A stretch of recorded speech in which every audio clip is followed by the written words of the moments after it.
السلام عليكم. انا ساكن في الدور اللي فوق والدتي وابويا الله يرحمه متوفي، وانا ابنها الوحيد. مراتي بقى رافضه تماما ان احنا ننزل نفطر مع امي تحت، وكمان مش عايزاني انا حتى انزل افطر معاها.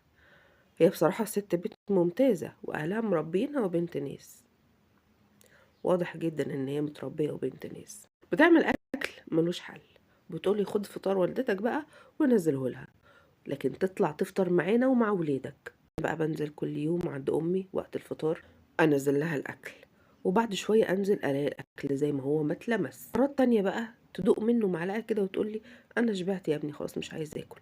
أنا حاسس إن أمي محتاجة حد يقعد يفطر معاه ويونسها. الحمد لله إن أنت حاسس، وفي نفس الوقت خايف مراتي تتقمص وتعمل مشكلة، وانا بقى مش حمل نكد ولا مشاكل. اعمل ايه واوزنها ازاي بين امي اللي ملهاش غيري وبين مراتي وعيالي؟ هي فعلا امك محتاجة اللي يفطر معاها ويونسها. الموضوع مش مجرد لقمة بتتاكل. طلع امك تاكل معاكم، ولو مراتك رفضت يبقى انت بقى تنزل تحت كل يوم تاكل مع امك.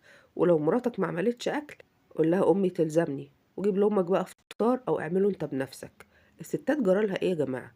رسالة لكل زوجة: مش فرض عليكي ان انت تعملي اكل لحماتك او تخدميها او تساعديها او تونسيها حتى، بس اعمليها محبة وابتغاء وجه الله تعالى، خاصة لو جوزك محترم والست دي محترمة معاكي وما بتعملكيش مشاكل. اعتبريها والدتك. مسيرك يا مرات الابن تبقي حما. انتوا بقى لو مكانه هتعملوا ايه؟ مستني اعرف رأيكم في المشكلة دي، واستنوني ان شاء الله في حلقة جاية في مشكلة جديدة. سلام عليكم.